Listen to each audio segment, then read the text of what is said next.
2012 and 2013. What were you doing in those years? Were you in the workforce? Were you already retired?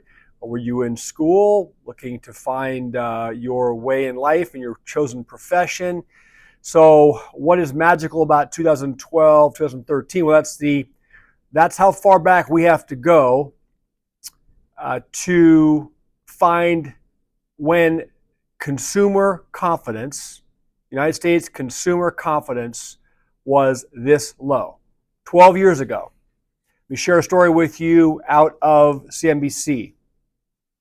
Consumer confidence in where the economy is headed hits 12-year low.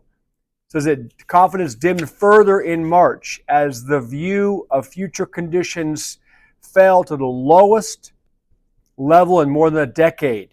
The conference board reported on Tuesday.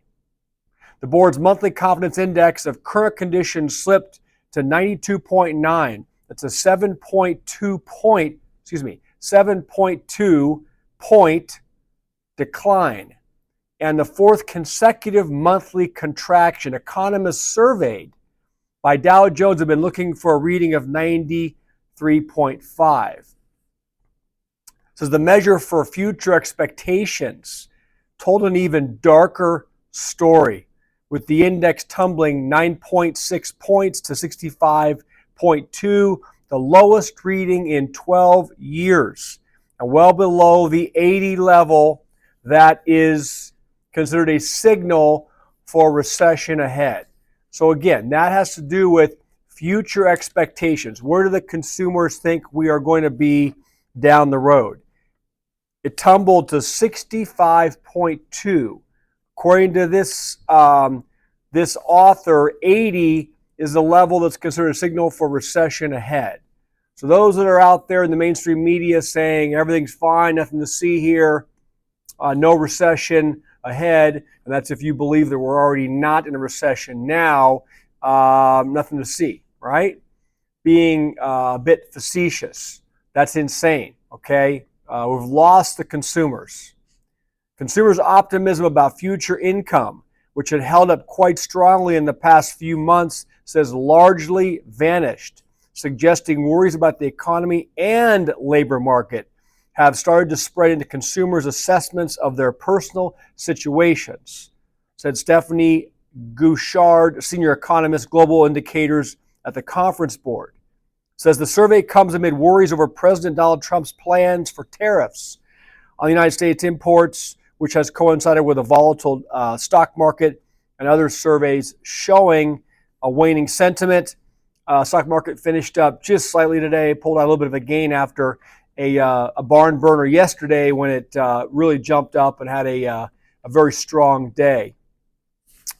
The fall in confidence, as it says, was driven by a decline in those 55 or older, but was spread across income groups. So I'll be 55 years old here in a couple of weeks. Love to hear from you guys. Those of you that are my age or older, what is your opinion about where we're heading, and what economic situation from a personal perspective, and what you think is on the horizon? Do you agree with this pessimistic, dark outlook? And that was the reason for the thumbnail, was the dark storm clouds and the person standing on the edge of the cliff looking down, right? The article continues, in addition to the general pessimism, the outlook for the stock market slid sharply, with just 37.4% of respondents expecting higher equity prices in the next year. That marked a 10 percentage point drop from February and was the first time the view turned negative since late 2023. Again, guys, these are huge drops. 7-point drops, 10-point drops. You know, this is a total collapse, okay, in these metrics. The view on the labor market also weakened, with those expecting more jobs to be available falling to 16.7%. Only 16.7% of the parties that responded in this report expect that there will be more jobs than there are now in the future. Okay, says while those expecting fewer jobs Let me repeat this. The view on the labor market also weakened, with those expecting more jobs to be available falling to 16.7%, while those expecting fewer jobs rose to 28.5%. The respective February readings were 18.8 and 26.6. So again, I had summarized that incorrectly initially. Basically, 26.6% of those respondents in February thought that there would be fewer jobs, right? And that number has gone up. So more people now, almost 30%, believe that there are going to be more jobs available in the future.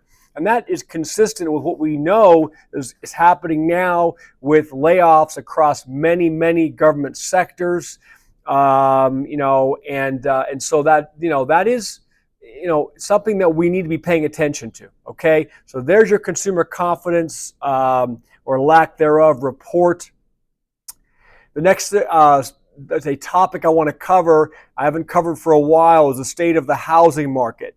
I used the word fiasco, I think, in the description of the video, and it is a fiasco. Just real briefly, let me explain what I'm seeing and why. Number one, out of Zero Hedge today, U.S. home prices hit record high in January. After accelerating for the last 3 months, month over month, S&P CoreLogic Case-Shiller data showed home prices rose at a slightly lower pace than in January, up 0.46% month over month, from 0.54% in December. This was slightly faster than expected.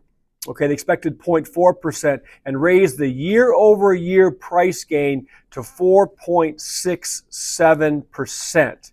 So the prices of houses continue to go up. The affordability crisis is really unbelievable right now.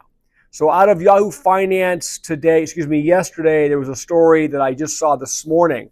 Wells Fargo came out and said that home sales aren't far off from levels seen in the wake of the Great Recession. Okay, again, Great Recession going back to 2008, 2009, 2010, right? So now we're talking, over 2 decades. It says not a lot of people are buying or selling homes at the moment. In January, total home sales came in at 4.7 million. That level is only modestly above the weak rate experienced in the wake of the Great Recession between 2008 and 2010. Wells Fargo economists wrote in a recent research note, January is the latest data available for both new and existing home sales. In the years before the pandemic, the total sales figure tended to hover around 6 million homes. During the pandemic, housing boom, it was even greater. The current economy doesn't resemble that of the financial crisis, it says, but there are a couple things happening in the housing world that can explain this conundrum. Home prices soared throughout the pandemic, and mortgage rates followed once the Federal Reserve entered a tightening cycle to tame scorching hot inflation. The combination of high home prices and high mortgage rates hurts demand. So fewer people are buying homes because they cannot afford them. On the other hand, some who own a home and either secured a low mortgage rate during the pandemic or are mortgage free are not selling. And we've talked about that phenomenon known as the lock-in effect. And that only worsens the existing shortfall of homes due to decades worth of underbuilding, it says. The tepid pace of home sales cannot be blamed on a recession. According to Wells Fargo economists, rather, the main factor weighing on residential activity continues to be adverse affordability conditions. In addition to high mortgage rates, home prices continue to rise. That is a brutal cocktail, brutal formula. This thing is going to be stuck for quite some time. Since home prices are no longer experiencing double-digit increases and mortgage rates have eased, but not enough to reverse the last 5 years. Listen to this. Since February 2020, home prices have increased 45%, and the average 30-year fixed mortgage rate is 6.67%. In February 2020, mortgage rates were 3%. So they're more than double. The country is still short almost 4 million homes, it says also. A meaningful improvement in the adverse affordability conditions which persists currently, seems unlikely given the elevated rate of environment and structural shortfall of available homes, keeping home prices on an upward trajectory. I just shared that stat with you from today, according to Wells Fargo's senior economist Charlie Doherty. Given affordability will remain extremely unaffordable for most buyers, the pace of home sales is expected to remain weak and not far from the low levels hit in the aftermath of the financial crisis. It says Wells Fargo only sees home sales improving modestly over the next several years. Unbelievable. Guys, I mean, again, if you are in the market to buy a home, all I can say, not financial advice, legal advice, you're going to have to be patient. You're going to have to keep your powder dry, keep your credit score high, do everything you can to keep your debt levels low. There will be opportunity at some point in time. This thing, will not end well. There was CEO of Lennar was out late last week and made some pretty startling comments. Lennar, the nation's second largest home builder, told investors on Friday their spring selling season is off to a soft start. So even the new home builders were buoying up, and kind of artificially keeping the housing market, let's say, supported because they were able to offer these incentives to new home buyers. Right? Lennar says we do not see the seasonal pickup typically associated with the beginning of the spring selling season. We continue to lean into our machine, focusing on converting leads and appointments and adjusting incentives as needed to maintain sales pace in the form of mortgage rate buydowns, price reductions, and closing cost assistance, according to John Jaffe, co-CEO of Lennar. That was on last Friday earnings call. So they're talking about mortgage rate buydowns, price reductions, and closing cost assistance, basically subsidizing the buyer to be able to get them into one of their new products. Lennar said last quarter they spent 13% of the final sales price on sales incentives like mortgage rate buydowns. For example, a $400,000 home, it says that translates into $52,000 of incentives. According to John Burns Research and Consulting, that's the highest incentive level Lennar's offered since 2009. And what was happening in 2009? They were trying to push these houses out as things were collapsing. And significantly higher than Lennar's cycle low in quarter 2 2022, when it spent less than 1.5% of the final sales price on sales incentives. So in 2022, post-pandemic boom, if you want to call it that, Lennar was offering less than 1.5% of the sales price in buyer incentives and enticements. Now they're offering 13%. Lennar CEO Stuart Miller said on Friday, these are outsized incentives for the moment, and normal incentives should be around 5 to 6%. So the housing market is basically frozen. If you don't mind overpaying for a house, if you don't mind, if you're having to take a mortgage out, you're not paying cash, I don't mind an almost 7% mortgage, then I guess have at it. But the reality is that these prices cannot keep going parabolic forever. And when this reverses, if you're buying into the market now, into the housing market, you may be in for a serious rude awakening. Okay? So again, I don't know if you guys are renting right now. Leave your comments below. Obviously, there are different perspectives as to the benefit of owning versus renting. I own a home, but again, we were able to get into the market at a really good time.